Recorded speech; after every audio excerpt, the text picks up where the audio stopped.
Australians have a reputation as great readers, especially of magazines and newspapers. This has been true for nearly 200 years, virtually since European settlement.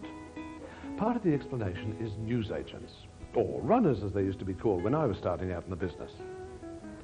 I've been thinking about the past, looking at old photos, reading the minutes of meetings, trying to put my finger on just how the system we so proudly call unique came into being. As many of you know, the news business can get into your blood, and once there, it's hard to get out. It'll stay in the family from one generation after another. That's how I learned the business, picking up bits here and there as I grew up, starting on my rounds as a boy, and then helping out in the shop. Even though Australia is quite a young country, we tend to forget our history. The people living in the Australian colonies last century were hungry for news from home. Australia was a long way from England, Ireland and America. Many felt cut off from the exciting changes that were happening there. It took months for news to reach these shores. The first local papers took a lot of the news from English papers and magazines. So there was a real race to get the papers first when they arrived at Port Phillip Bay or Port Jackson. The editors needed them for news. The new settlers, the administrators and the people chasing their fortunes on the goldfields wanted to know what was happening. In Sydney, the runners went to sea to meet the boats even before they docked. Over the years, the runners went out further and further. It wasn't long before they were using whaleboats to go out, beyond the heads, to get the papers and meet the boats before they got into Sydney Harbour. In Melbourne, the runners depended on the semaphore readers. When they spotted the red and white flag that said the boat was from London, it didn't take long for the news to get out. A flag was hoisted in Flagstaff Gardens, and the paper sellers raced down to Port Melbourne in hansom cabs. The first one on the wharf had the best chance of getting the papers. Then they raced back to the stalls in Market Street to be the first with the news. Quite often it was John Speechley Gotch who won the race. The new settlers were starved for information, and while some governors, like Governor Burke, were bitterly opposed to the local press, others thought that local newspapers and magazines would help turn the colonies into more civilised places. So they abolished taxes on papers and allowed them to travel post-free on the railways. But it cost so much that this free transport had to stop in 1901. Newspapers were among the first businesses established in each new settlement, and the runners who distributed them quickly followed. There were bitter battles between competing papers. Agents sometimes got caught up in these struggles, especially when competing papers refused to allow agents to see more than one publication. In the big towns, the editors were keen to get their papers to the readers as quickly as possible, selling them through market stalls and delivering them to homes. It seems that the newsagency system was started in the 1860s.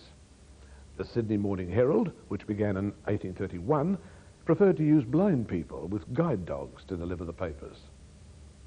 There were great stories of the pandemonium, fighting and jostling, barking and stick-waving in the publishing room while the blind runners and their dogs waited for the papers. When the papers arrived, it would go very quiet, and each man and his dog would set out on his round with the papers. In Melbourne, the agents' paper boys did the rounds. I remember there was a lot of talk about how to manage the boy problem. It was quite a business keeping track of the papers they delivered and the money they collected. Some agents even organised social clubs to keep the boys in line. The runners and the newsagents knew they had a special role, and they took it very seriously.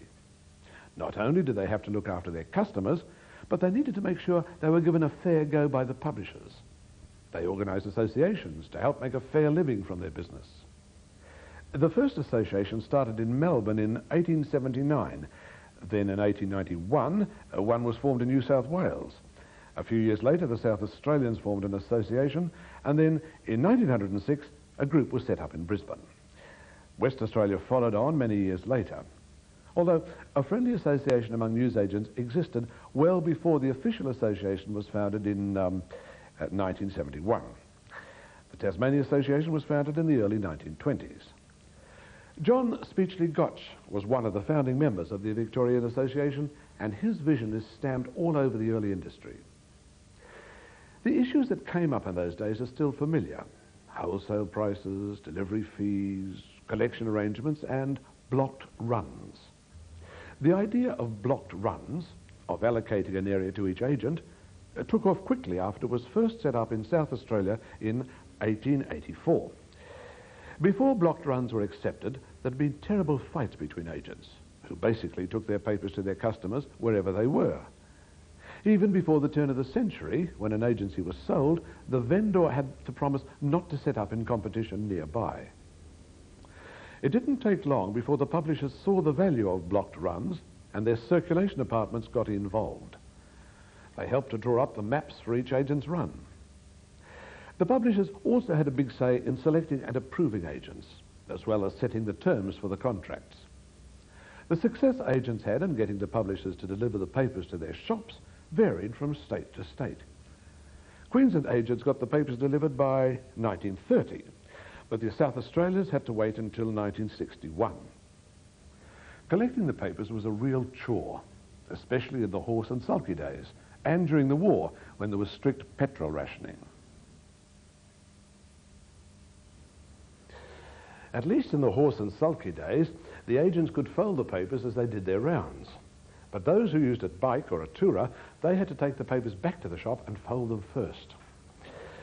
The first rolling machines didn't become available until the 1950s. In those days, the publishers also expected the agents to insert any special supplements. The agents in South Australia were told in 1931 that they had to hand insert the Ginger Meggs comic strips. They weren't happy about that, but they did it. The Depression hit the newspapers and the newsagents hard. In 1923, there were 26 metropolitan newspapers with 21 different owners. 10 years later, there were fewer than 20 papers owned by 12 companies.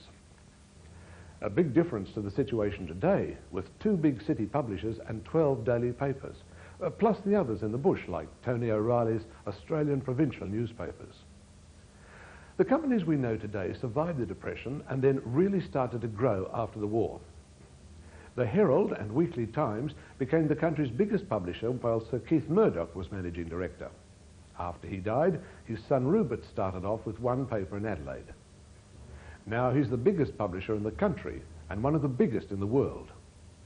The Packer family really moved ahead after the Depression when Kerry Packer's grandfather began editing the Daily Telegraph, and then later his father took over. The slump in sales and advertising during the Depression forced the publishers to increase wholesale prices, reduce the discount, and cancel delivery fees.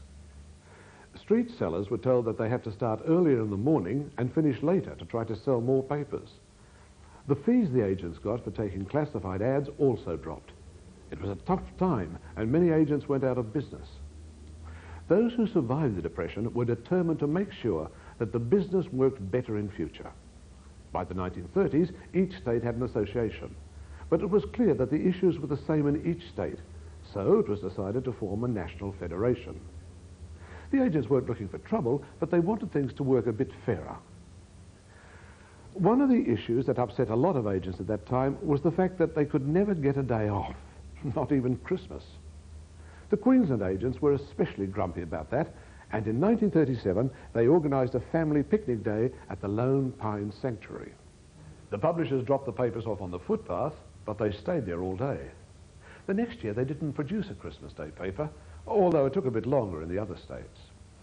There's always been a bit of a love-hate relationship with the publishers. I remember my father saying how surprised some of the guests were at the first national conference when the editor of the Melbourne Argus referred to the newsagents as his friends. This came as a real surprise to some, but it was right. We have to have a pretty close relationship with the publishers, even if we disagree at times. But there were some pretty spectacular disputes over the years.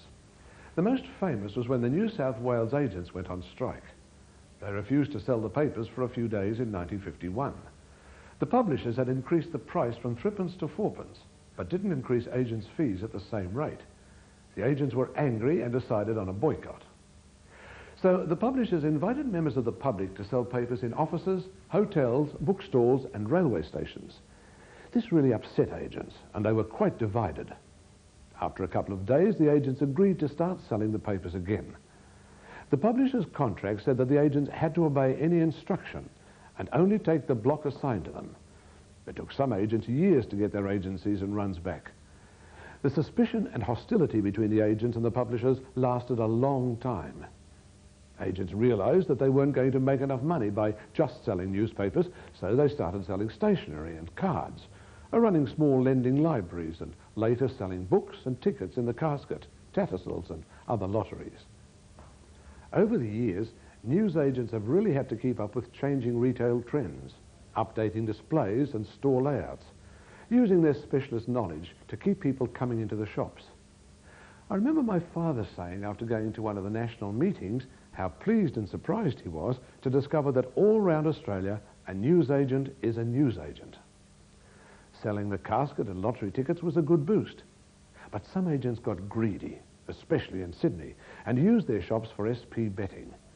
The publishers came down hard on that and said any agent found guilty of running an SP shop would lose their authorisation, and a few did. Cards have become a very important part of the newsagent's business.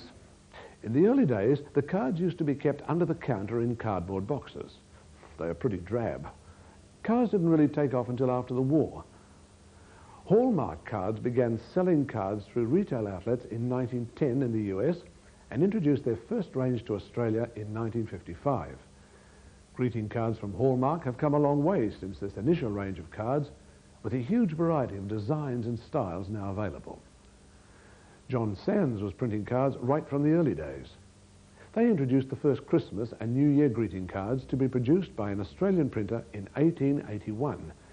They also introduced a form of stock control to newsagents in Australia and commenced introducing greeting card cabinets to retailers not previously supplied by publishers. The state associations had a struggle. There was barely enough money from fees to pay the bills. At one stage, a member of the Queensland board donated a casket ticket to the association each month, hoping that this might solve the association's financial problems, but the tickets never won. In 1915, the Victorians had a good idea that really helped their association. They formed a cooperative to buy and distribute stationery.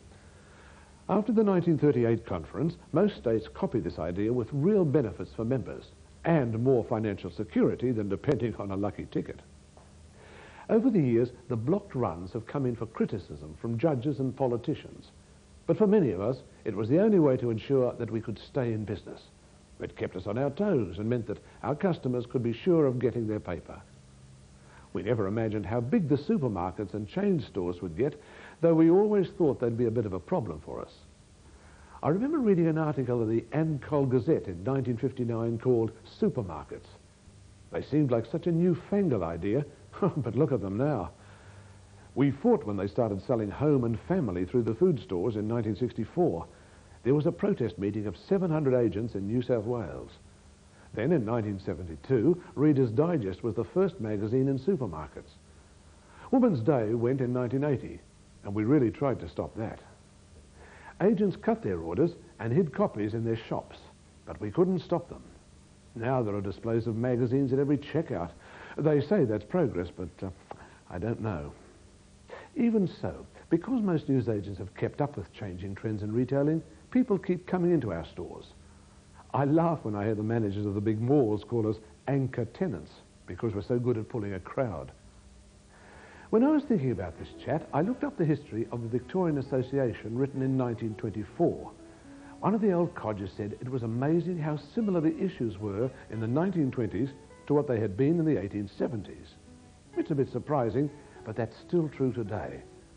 I wonder what it'll be like in another 70 years. As the 1938 conference agreed, service is the only solution. Our history has been one of strong industry partnership that has generated a level of uniqueness and excellence. It is to be hoped that the news agency business will continue to develop to the satisfaction of all customers, suppliers, and particularly to the newsagent as the business investor. The future is in your hands.